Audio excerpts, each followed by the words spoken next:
உலக சித்தர்கள் சர்வசமய கூட்டமைப்பு நடத்தும் ஆன்மீக விழா வருகிற ஜூன் 30ஆம் தேதியன்று திருவானைக்காவல் மேலவிபூதி பிரகாரத்தில் உள்ள சுமங்கலி மஹாலில் நடைபெற்றுள்ளது.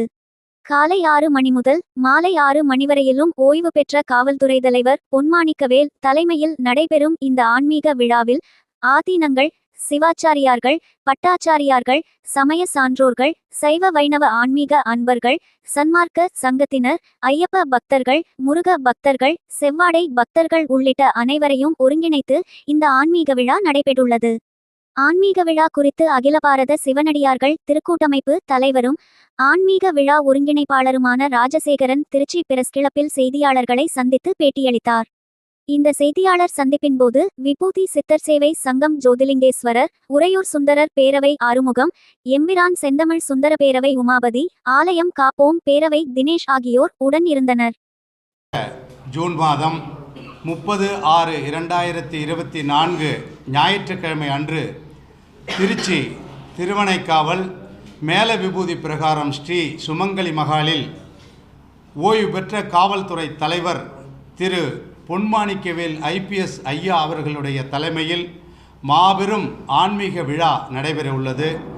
அது சமயம் ஆன்மீக அன்பர்களும் சான்றோர் பெருமக்களும் ஆதீனங்களும் சைவ வைணவ அனைத்து சிவாச்சாரியார்கள், பட்டாச்சாரியார்களும், முருக பக்தர்கள், ஐயப்ப பக்தர்கள், சன்மார்க்க சங்கத்தினர், சமய சான்றோர்கள், சக்தி மன்றத்தினர் அனைவரும் வந்து கலந்து கொண்டு இந்த விழாவை சிறப்பிக்க அன்போடு அழைக்கின்றோம். எல்லாரும் வரணும். ஏன்னு கேட்டிங்கன்னா, இந்து தர்மம் இன்னைக்கு ஒற்றுமை இல்லாத காரணத்தால் பலருடைய ஏளனங்களுக்கும் பலருடைய தாக்குதல்களுக்கும் ஆளாகி கொண்டிருக்கின்றது. பல இன்னல்களையும் பல காலங்களில், அதாவது இவ்வளவு அழிவையும் இவ்வளவு தாக்குதல்களையும் சந்தித்த எந்த ஒரு சமயமும் நாம் பார்த்துருக்க முடியாது.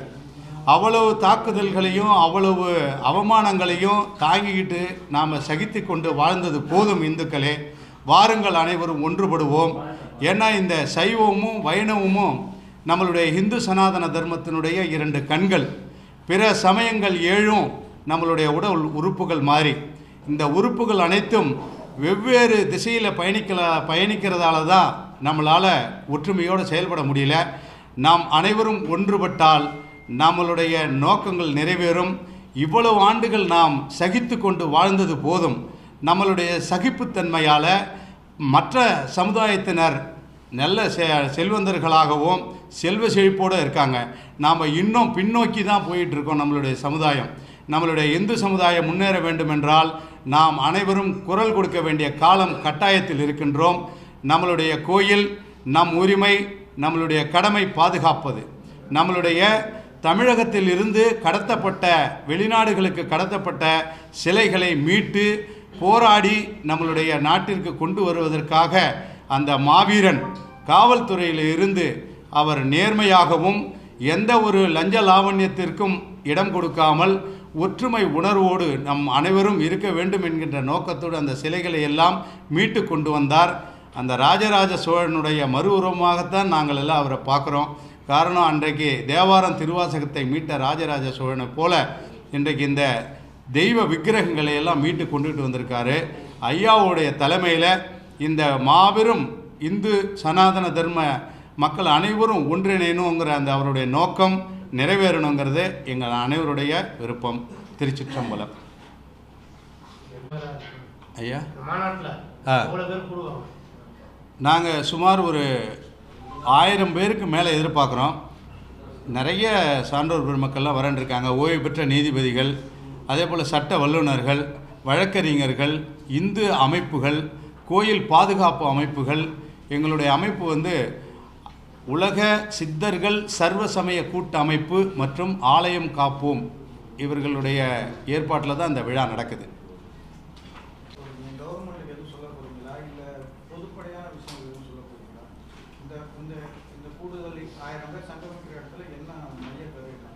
எங்களுடைய மைய கருத்து அப்படின்னு சொல்லி பார்த்தீங்கன்னா, இன்றைக்கி இதுவரைக்கும் இல்லாத ஒரு சில முகம் சுளிக்க வைக்கக்கூடிய நிகழ்வுகள்லாம் கோயிலில் நடக்குது. திருவாசகம் முற்றோதல் செய்ய போகின்ற சிவனடியார்களுக்கு அங்கே ஆலயத்தில் அவர்களுக்கு போதிய பாதுகாப்போ உரிய ஒத்துழைப்பு கொடுக்கறதில்ல. உழவார பணி செய்ய போகின்ற சிவனடியார்களுக்கு அந்த ஆலய நிர்வாகம் அவர்களுக்கு போதிய ஒத்துழைப்பு கொடுக்கறதில்ல. அது மட்டும் இல்லாமல் கட்டணமில்லாத தரிசனத்தை நாங்கள் வலியுறுத்துவோம் அரசாங்கத்துக்கு. அதே போல் திருப்பணிகள் நடக்கும் பொழுதும் கோயிலில் நடக்கக்கூடிய திருவிழா காலங்களில் இன்றைக்கி பார்த்திங்கன்னா தொடர்ந்து தேர் விபத்துக்குள்ளாகி கொண்டே இருக்கின்றது.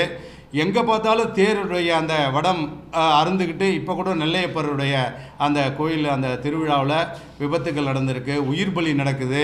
காரணம் அங்கே இருக்கக்கூடிய அதிகாரிகளுடைய மெத்தன போக்கு. அவர்களை எல்லாம் அரசாங்கம் கவனத்தில் கொண்டு அங்கு வருகின்ற பக்தர்களுக்கு உரிய பாதுகாப்பு வழங்க வேண்டும் என்பதை கோரிக்கையாக நாங்கள் வைக்க இருக்கின்றோம்.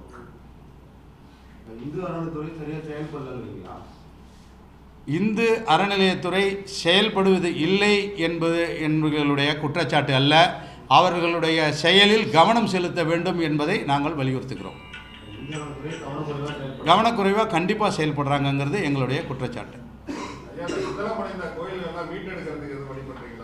கண்டிப்பாக நாங்கள் இப்போ இன்றைக்கி பார்த்திங்கன்னா அன்றைக்கு சித்தர்களுடைய வாக்கு இந்த பூமியில் 1,00,000 சிவலிங்கங்கள் தானாகவே வெளிவரும் அப்படின்னு சொல்லியிருக்காங்க. அந்த வகையில் நிலங்களில் நிறைய கிராமப்புறங்களில் பார்த்திங்கன்னா இன்றைக்கி அதுபோல் அந்த சிவலிங்கங்களும் தெய்வ விக்கிரகங்களும் வெளிப்பட்டு கொண்டிருக்கிறது.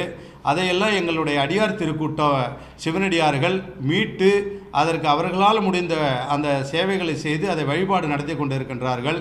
அது மட்டும் இல்லாமல் கிட்டத்தட்ட ஒரு 20-30,000 ஒருவேளை பூஜை கூட நடக்காத ஆலயங்கள் கோயில்கள் இருக்கிறது. நிறைய சிதிலமடைந்த கோயில்கள் கேட்பாரற்ற நிலையில் இருக்குது.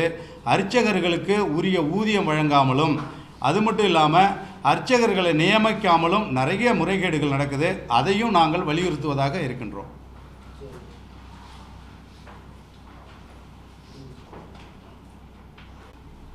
அதாவது நம்மளுடைய இந்து சமய அறநிலையத்துறை கட்டுப்பாட்டில் இருந்த சுமார் 6,00,000 ஏக்கர் நிலங்களில் இன்றைக்கி அவர்களுடைய பதிவேட்டிலையும் அவர்களுடைய கட்டுப்பாட்டில் இருக்கக்கூடிய அளவுன்னு பார்த்திங்கன்னா சுமார் ஒரு 5-5.5 லட்சம் ஏக்கர் நிலங்கள் தான் இருக்குது. 50,000த்திற்கும் மேற்பட்ட 50,000 ஏக்கருக்கு மேற்பட்ட நிலங்கள் அவர்களுடைய பதிவேட்டிலே இல்லை அப்படிங்கக்கூடிய ஒரு அவல நிலையம் இருக்கிறது. அது மட்டும் இல்லாமல் கோயிலில் திருப்பணிகள் செய்வது அரசாங்கத்தினுடைய கடமை. காரணம் அரசாங்கத்தினுடைய கட்டுப்பாட்டில் தான் இருக்குது.